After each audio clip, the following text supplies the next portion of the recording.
Jesus Christ.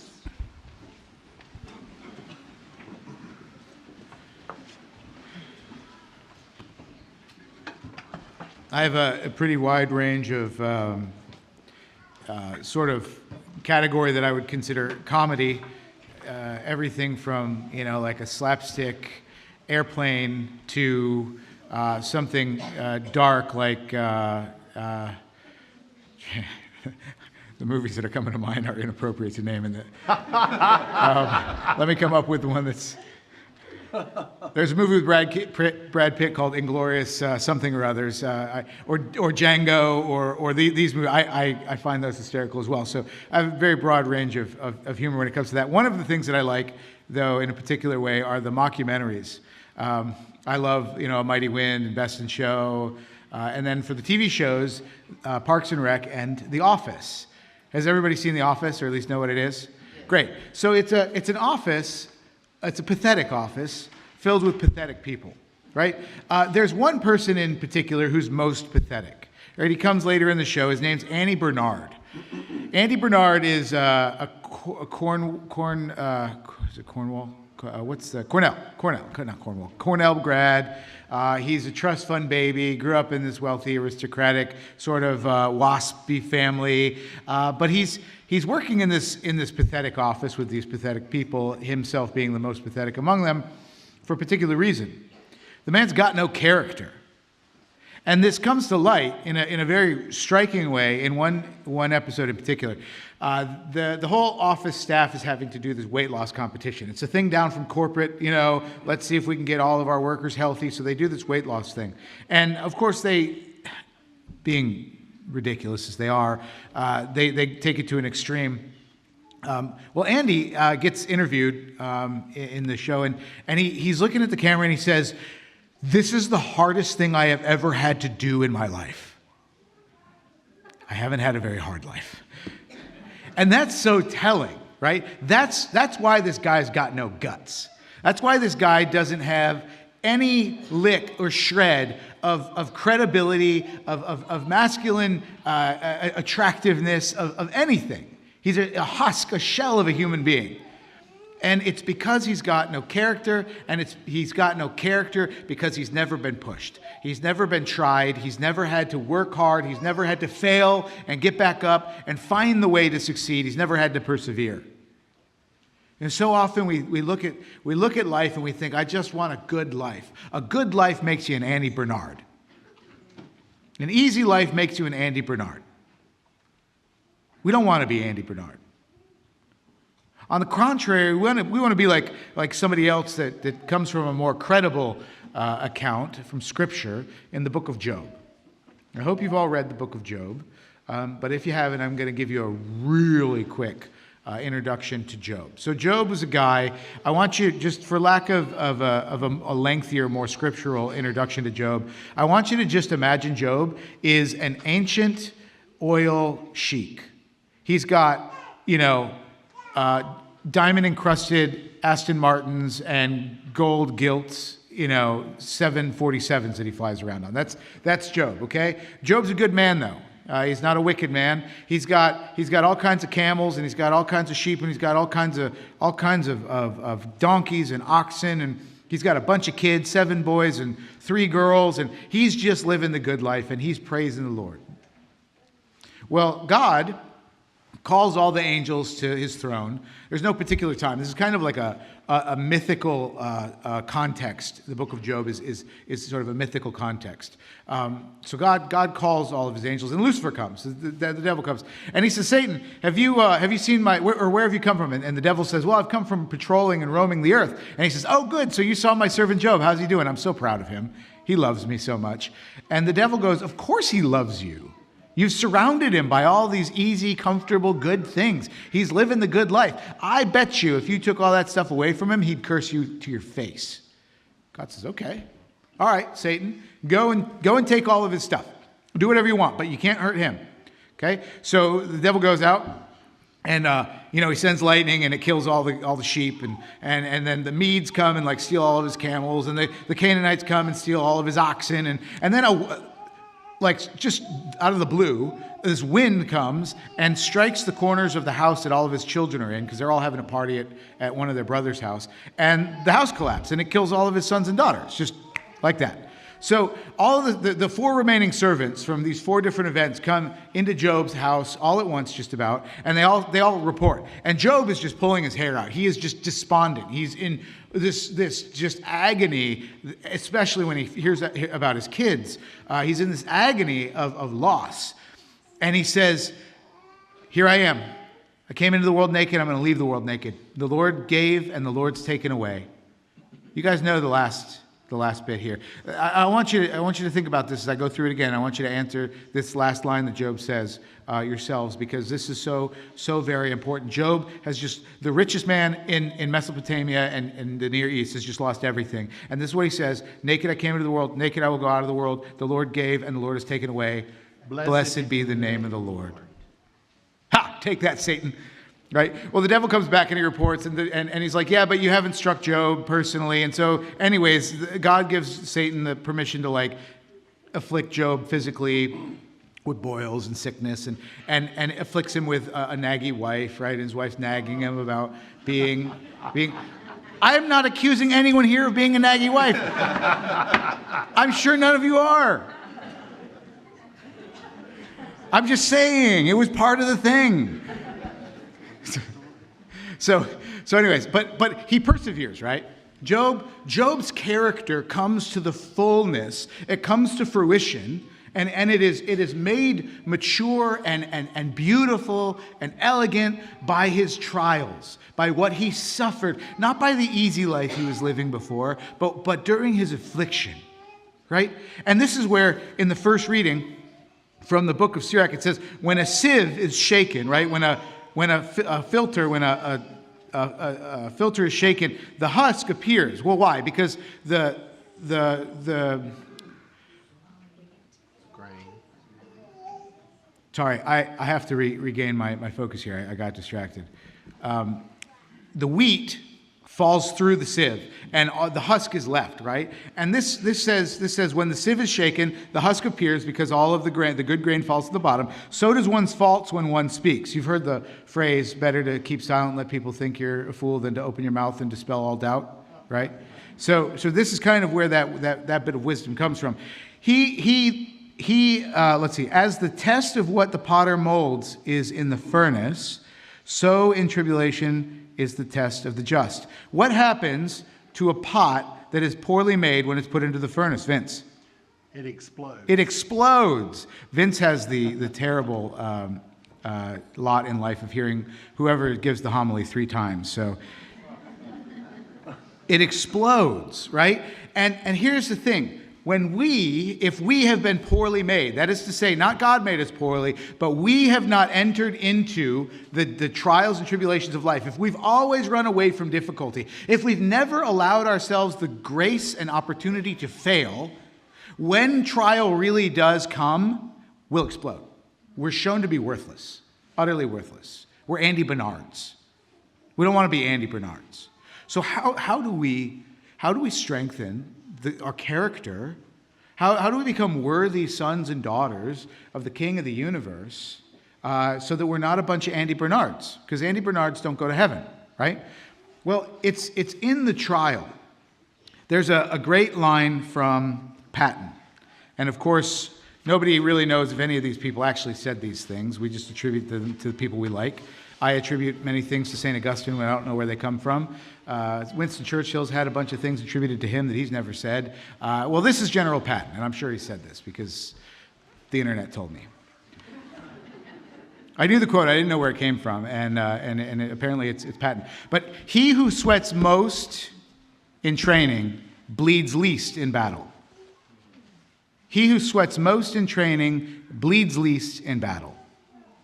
And the first time I heard that was actually at the police academy, and it just got seared into my mind. And it's so true. The more you prepare in a controlled environment for the things that you cannot control, the better you will be able to overcome those things which you cannot control. Because you'll be tough. You'll be able to persevere. right? So how do we do that? Well, the church in her wisdom gives us a proving ground once a year. That proving ground is called Lent. Lent is our opportunity to sweat most, so that when in life the trials and tribulations of Job or Andy Bernard come along, we will be able to overcome them because we have prepared ourselves in the gymnasium that is Lent.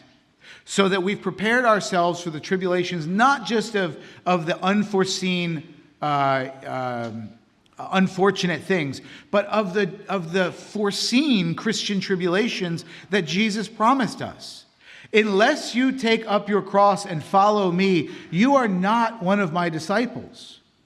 Jesus' promise of Christianity, the promise of Christianity, Jesus' promise of discipleship is not a comfortable, easy life in this world. This world is, in fact, the gymnasium, right, of trial and tribulation. To take up our cross. This life is our opportunity to show Jesus we can persevere with him on that cross with him in a way that we with him merit the resurrection and eternal life.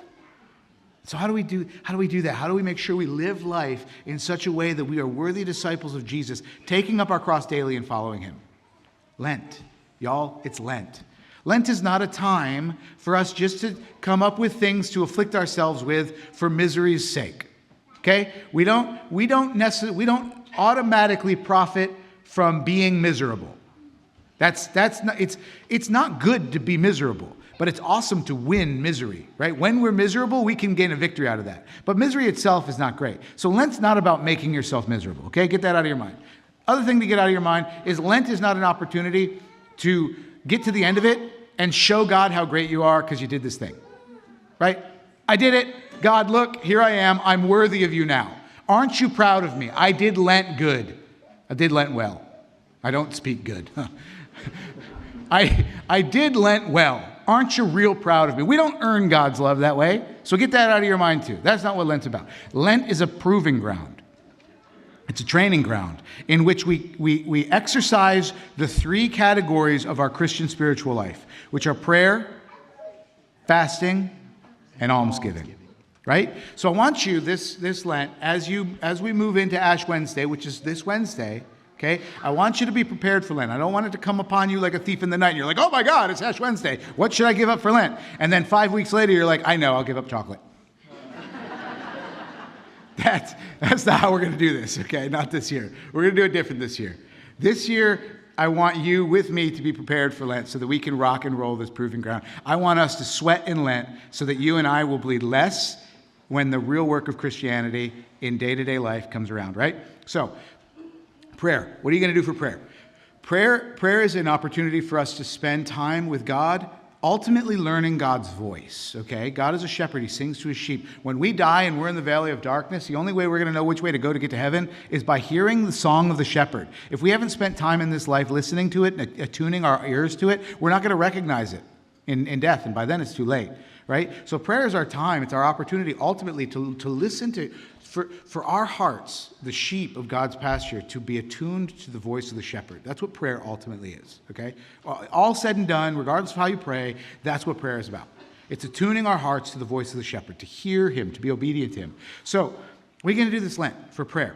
Now, you might be among those people who, who say, oh, those weirdos, who pray the rosary every day. I could never do that. I'd never be able to figure out how to do that. Well, maybe that's what you do this Lent. Maybe learn how to pray the rosary, and start praying the rosary every day. Thing is, I actually got out of the habit of praying the rosary every day a little while back. And Father Jack, Father Tim's friend, with whom I'm friend adjacent, with Father Tim, he was like, talking about praying the rosary and everything. I was like, yeah, I haven't prayed the rosary every day in a long time. He's like, man, you suck. I was like, you're right. I do. There's no reason I can't be praying the rosary every day. So I started again, and it's been great. I spend 10, 15 minutes, however long it takes me to pray the rosary with my mom every day. Who doesn't want to do that? Who doesn't think that's a good idea? Raise your hand if you don't think spending 10, 15 minutes with your Heavenly Mother every day is a good idea. Exactly. So let's do it, right? So maybe that's what you do for Lent. Maybe you're retired and for no reason except you never thought about it, or you're just lazy and you don't get out of bed until 10 o'clock. Why don't you come to daily Mass, right? Why don't you just come to daily Mass? You can come to daily Mass 5 days a week. You can come to daily Mass 1 day a week during Lent. Doesn't matter. Figure it out. What are you going to do to emphasize your time of prayer with the Lord this Lent, okay? That's prayer. Fasting. Now, fasting in and of itself is just starvation, right? Starvation is not good, right? But fasting with a purpose is good. And what's the purpose of fasting? The purpose of fasting is to make space in your life for God to fill with what he wants, okay? We fill our life with all sorts of stuff, including food. We usually think about food for fasting, but we don't have to just think about food, right? We fill our life with all sorts of things. What would happen if we took some of that stuff that we filled the container of our life with and just made space, pushed it all off to the side, let some of the stuff fall off the edge, and made a space in there for God to do what he wanted with? I bet you it's going to be better than what you cleared out, right? I mean, that's a pretty reasonable expectation. So, myself, for example, my late evenings are a treasure to me, right? I go from emotional whiplash all day, as a priest, going from, funerals to baptisms to weddings to crises to divorces to marriage prep to baptisms to this is just all over the place, right? Late evening, that's my treasured personal time. I usually sit on the back porch. This is my ideal, right? If you listen to the podcast, Truth Unplugged, then you'll know this. My ideal is sit on the back porch with a glass of whiskey and a cigar and watch YouTube. That's it, right? Favorite thing ever, right? But you know what? That's a very passive, very habitual thing to do. And God doesn't want us to live our lives habitually. He wants us to live our lives intentionally. So I thought, okay, this is what I'm going to do this Lent. You ready? For my fasting. I'm going to give up alcohol. I know, surprise, Father Michael drinks. I just got back from a trip to Scotland, by the way. Scotland is now all out of scotch. So I'm going to give up alcohol, and I'm going to give up YouTube. Guys, that's scary. I have no clue what I'm going to do in the evening now. None. But I'm just going to open that space to the Lord, and I'm going to let him see what he fills it with. It might be reading. I'm going to keep the cigars, though, by the way. Gotta have something, right? But anyways, so I'm just going to let the Lord see what he wants to fill that space with. I want you guys to do the same thing. I want you to find something in your life it's not. I'm not asking you to give up. You can't. Here's the thing. For Lent, you can't give up something bad, right? Because you can't be like, Lord, I'm going to give up pornography for Lent. No, you can't do that, because then it's like, okay, well, in 40 days, what are you going to do? You're going to go back to it? No, right? Lent is about giving up something good for the sake of showing the Lord, I'm willing to give up something good in my life that you can then replace with something better. And if time comes, I can go back to what I gave up. Great. If I don't, great. Doesn't matter, right? So do that for yourselves. Figure out what you can give up. And it's not for you, right? It's to make space for the Lord to do something in your life. Don't give up something. Lent is not a time to work on your beach bod, okay? It's not what Lent's about. Giving up stuff so that you lose weight at the end of Lent. That's not what it's about. Give it up so that your spirit has more freedom to work with the Lord. Okay, finally, you guys know a couple weeks ago I told you I was going to work on preaching shorter. Not working out. But look, finally, during this campaign of Christian service, this we call Lent, we need to be focusing also on giving alms, right? Giving alms, giving charity. Now, here's the thing: you guys are super generous to the parish year round, right? You give money. What do you do every April, though? Every April comes around and you do what? Pay your taxes. And what do you do about all that money that you've been giving to the parish year round? You write it off. Is that true charity? If you give knowing that you're going to be able to get it back, or if you give knowing that somebody else is going to give back to you in kind, or if you give with strings attached, and I'm not in any way belittling the contributions that we as a community make into this community. That's a necessity. We've got to do that. But that's not what we really mean when we talk about giving alms. Giving alms, true charity, is I'm going to give, and once I've given, I'm going to be poorer for it. I'm not getting it back. And I don't have a string on it where I could yank it back if I don't like what happens. I'm giving because the person needs it, and I have it, end of. right? I'm not trying to get anything back. I want you guys this Lent. I want you to be poorer than you were at the beginning of Lent. This year, I want you to be poorer at the end of Lent than you were at the beginning of Lent. And I don't necessarily mean money. Okay? If you're a skilled laborer, for example, let's say you're a plumber and your neighbor, like go around your neighborhood and just offer free service for all of Lent. People are going to be like, wow, this weirdo, this plumber, he's giving out free rotor-rooters or whatever plumbers do, right? Why? And when they ask you why, you say, because I'm a Christian, man, because I'm just trying to do something for the Lord and I don't want anything back for it. And I heard, you've got 3 girls and figured your drains needed to be cleaned, Right? This beautification of our temporary sanctuary in our parish hall here, this was done almost entirely through skilled labor gifts of people who knew how to do these things. Honestly, actually, this altar, this ambo, even before we did the paint, the thing that the tabernacle's on, that whatever you call that thing, that was all made by parishioner, free, right? The beautiful paint was done, the framing, I'm losing all my words here, right? All that stuff, right?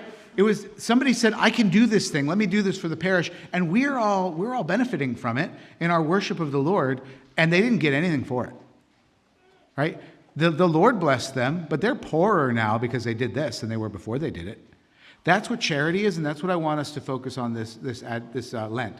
Is how can I actually enter into almsgiving through money or through time commitment or through skilled labor in a way that I'm poorer at the end of Lent than I was at the beginning of Lent. I'm not going to make it up at the end of Lent. I'm just going to be poorer because of it, and I'm going to make that space in my life to see what the Lord does with it.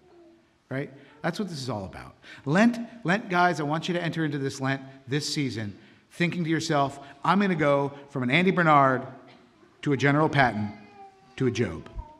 Right? That's what I want to do. Or better said yet, I want to go from an Andy Bernard by being a Job. I want to go from being an Andy Bernard by being a Job to become a General Patton.